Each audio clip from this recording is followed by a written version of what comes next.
आप देख रहे हैं SS4 न्यूज, प्रत्येक खबर पहुंचाए आप तक। मैं बिहार के कार्यकर्ताओं के सामने हूं, बिहार की जनता के सामने हूं। मुझे मालूम है कि बहुत सारे लोगों ने बिहार के जनता को गुमराह करने के लिए बहुत सारा किया है, परंतु मैं इतना ही कहना चाहता हूं कि बिहार अपने आप को इस सब बातों से अलग रखे। बिहार की जनता और विशेषकर प्रवासी मजदूर अपने आप को इन बातों से अलग रखें। पूरा देश आपका सम्मान करता है।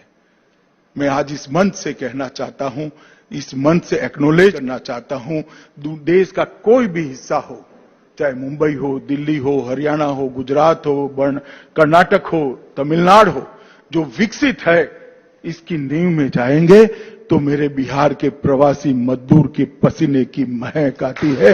बिहार के व्यक्ति का पसीना इस देश के विकास की नींव में पड़ा है। ये जो लोग अपमानित करते हैं उनको मालूम नहीं है कि बिहार के प्रवासी मजदूर का जज्बा क्या है। वो एनालिसिस नहीं कर पाते हैं कि मोदी जी ने प्रवासी मजदूरों को सुरक्षित रखने के लिए कितना काम किया है। जब से कोरोना की महामारी आई, सब जिलों के अंदर अभी स्वास्थ्य की व्यवस्थाएं नहीं बनी थी।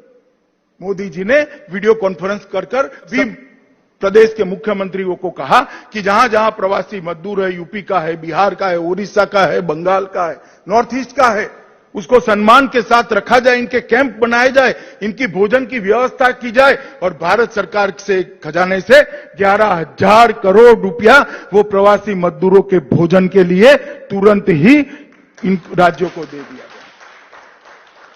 और 1 मई से ही मजदूर दिन के दिन जब पूरी व्यवस्था चौक चौबंद होने लगी, जिलों के अंदर स्वास्थ्य सेवाएं पहुंचने लगी, उनकी ट्रेनिंग हो गई, क्वारंटाइन सेंटर बन गए, ऑक्सीजन के सिलेंडर पहुंचे, उसके बाद 1 मई से ट्रेनों की आवाजाही शुरू करी और उसको श्रमिक ट्रेन प्रवासी मजदूरों के, प्रवासी श्रमिकों के सम्मान में उसको श्रमिक ट्रेन नाम दिया गया। और मित्रों, मुझे कहते हुए आज हर्ष है कि लगभग 1.25 करोड़ लोगों को सुरक्षित रूप से वहां पहुंचाने का काम भारतीय जनता पार्टी की नरेंद्र मोदी सरकार ने किया है। तकलीफ पड़ी है, कई ऐसे दृश्य भी आए जो मन को विह्वल कर देते थे। कुछ लोगों ने धैर्य खोकर पैदल चलना शुरू किया, उनके लिए भी एसटी बसें चलाई गई। जैसे ही दूसरे तीसरे दिन मालूम पड़ा, एसटी बस लेकर उनको नजदीक के रेलवे स्टेशन पर पहुंचाया, वहां से ट्रेनें चलाई। रेलवे के अंदर 85% खर्चा भारत सरकार ने उठाया, 15% खर्चा राज्य सरकारों ने उठाया। क्वारंटाइन के अंदर रखने का कैसा खर्चा, जैसे सुशील जी ने बताया, सभी राज्य सरकारों ने उठाया। और जब वापस गए तो उसको 1,000 रुपया नकदी और बिहार के अंदर 1180 रुपये का सामान देने का काम भी बिहार सरकार ने किया है। उनका स्वास्थ्य परीक्षण किया गया और आज वो सभी अपने अपने घर में सुरक्षित पहुंचे हैं। मुझे कोई आपत्ति नहीं है इसमें भी, अगर विपक्ष को राजनीति करनी है तो। मगर मैं उनको इतना ही पूछना चाहता हूं, भला आपने क्या किया? मैं जब आपके सामने ये वर्चुअल रैली के माध्यम से आपके सामने बात कर रहा हूं, कुछ लोगों ने अभी थाली बजाकर ये रैली का स्वागत किया है।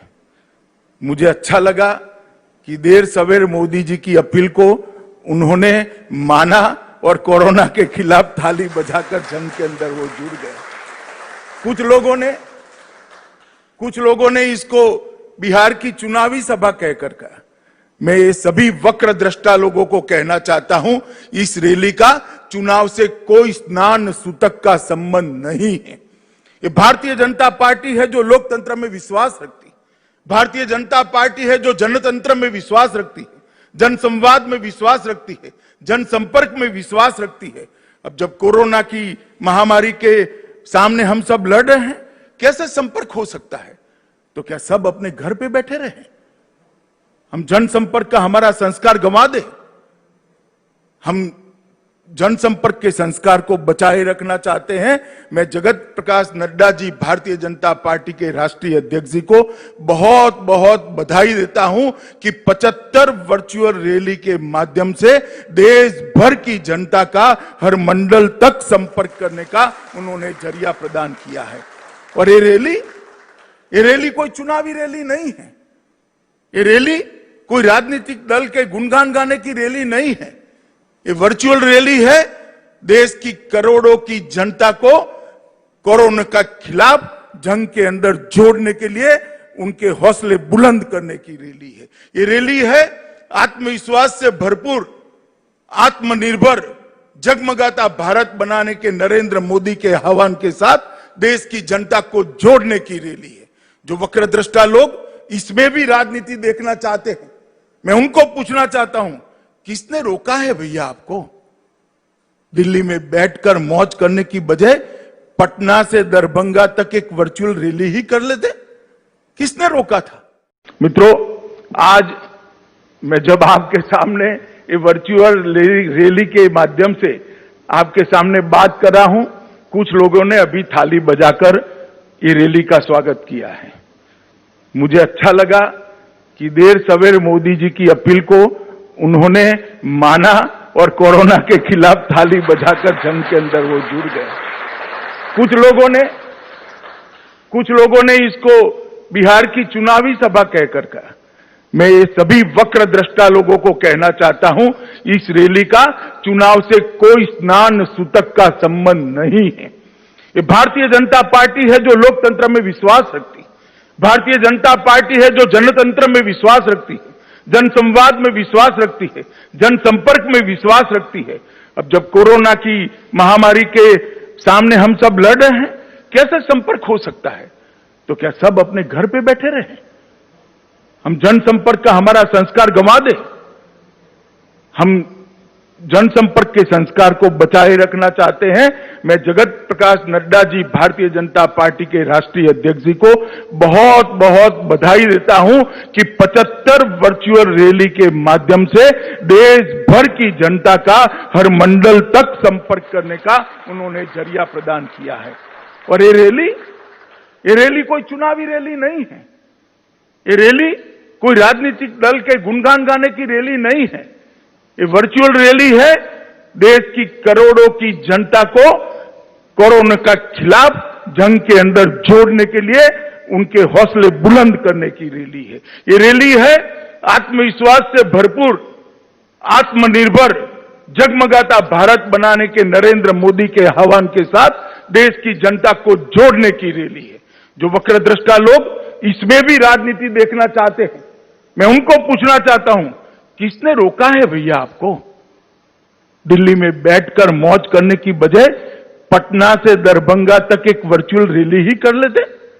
किसने रोका था? मगर मैं इन पर ज्यादा समय जाया करना नहीं चाहता। मित्रों, नड्डा जी ने भारतीय जनता पार्टी के कई नेताओं के माध्यम से देश में 75 वर्चुअल रैलियों को आयोजित किया है और मुझे भरोसा है ये वर्चुअल रैली के माध्यम से न केवल भारतीय जनता पार्टी के करोड़ों कार्यकर्ता परंतु करोड़ों की देश की जनता का संपर्क कर कर आत्मनिर्भर भारत की हमारे मोदी जी के आह्वान को हम सफल बनाने के लिए जुट जाएंगे, जनता को भी जोड़ेंगे और कोरोना के खिलाफ जो लड़ाई मोदी जी ने छेड़ी है इसमें विजयी होकर भारत फिर से एक बार आत्मविश्वास के साथ आत्मनिर्भर भारत के रास्ते पर चल पड़ेगा। इसलिए मैं सभी कार्यकर्ता को कहता हूं कि कुछ वक्रदृष्टा लोग कुछ भी कहे, हमें हमारा रास्ता चलित करने की जरूरत नहीं है। हमें हमारे रास्ते पर चलते जाना है और हमारे लक्ष्य तक हमारा संघर्ष चालू रखना है। मित्रों, आज फॉर न्यूज प्रत्येक this is for news channel को लाइक, शेयर और सब्सक्राइब